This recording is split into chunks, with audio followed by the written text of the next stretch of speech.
You ever have one of those days where everything is going great, but then that one tiny thing goes wrong and it's all you can think about later that night? Yeah. If you've ever felt like your brain is basically Velcro for bad experiences and Teflon for good ones, trust me, you are not alone. Okay, let's get into this. This is really the million-dollar question, isn't it? Social psychologist Alison Ledgerwood talks a lot about this weird little quirk of our minds. A single rejection can haunt us for days, but a whole string of wins can feel, well, kind of fleeting. Turns out there's a very real scientific reason our brains are wired with this negativity bias. And this is where it gets really interesting. In an experiment, a surgical procedure was described as having a 70% success rate. And, people felt pretty good about it. But when the exact same procedure was described as having a 30% failure rate, they hated it. But here's the twist. When researchers tried to get people to switch from the positive frame to the negative one, they did it in a heartbeat. But when they tried to get them to go from the negative failure frame back to the positive success one, people got stuck. They just couldn't do it. That negative frame was just stickier. So, this tendency to get bogged down in the negative, it isn't just a random quirk, it's a pattern, and psychologists actually have a name for these automatic and often super unhelpful mental shortcuts our brains love to take. They're called cognitive distortions. And what are they, really? Well, they're basically these biased ways of thinking that our brains came up with as a shortcut, a lot of times as a way to keep us safe from things it thinks are threats. The problem is, in our modern world, these shortcuts can cause a whole lot of unnecessary anxiety and stress. The best way to think about it is like this. It's like you're putting on a pair of sunglasses that just makes everything look a little bit darker, a little bit gloomier than it actually is. You're not seeing the full, accurate picture.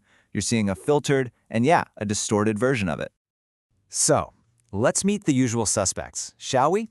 We're about to run through a quick rogues gallery of the most common cognitive distortions. And as we go, see if you recognize any of these in your own thinking. My guess? You probably will. First up, we've got all or nothing thinking. You might also know it as black and white thinking. This is when you see things in absolute extremes. Something is either perfect or it's a total disaster. There's no middle ground, no room for shades of gray. Here's a classic example, right? It just completely ignores all the progress you've made and sets this totally impossible standard. What's so dangerous about this is that it sets you up to feel like a failure, even when you're actually succeeding most of the time. Next on the list, catastrophizing. Oh boy.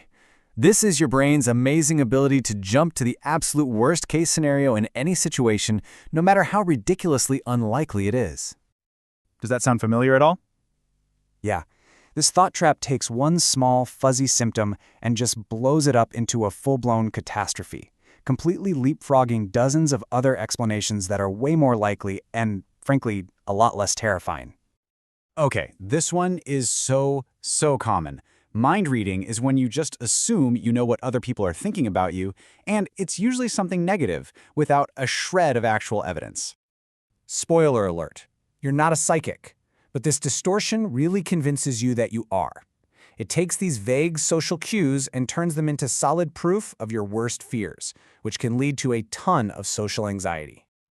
Then there's overgeneralization. This is when you take one single negative event and you spin it into a never-ending pattern of defeat. It's like you're making a huge statistical error inside your own head. Listen for those big, dramatic words. Never or always. A single event, just losing your keys, suddenly becomes evidence for a permanent character flaw.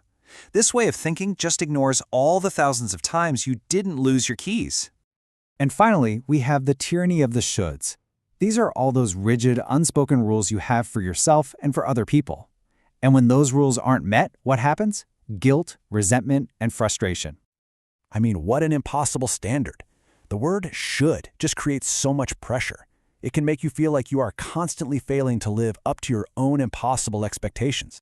So just a quick recap. We've got all or nothing thinking, catastrophizing, mind reading, overgeneralization, and those pesky should statements.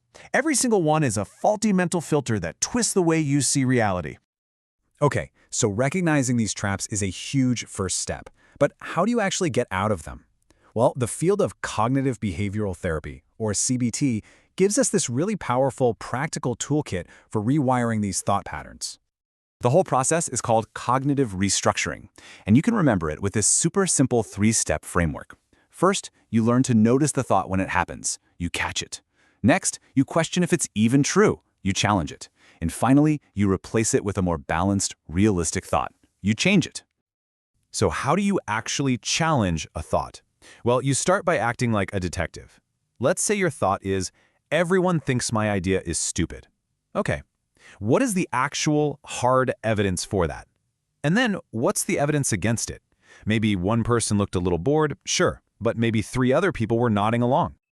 After you've weighed the evidence, you can start to reframe it.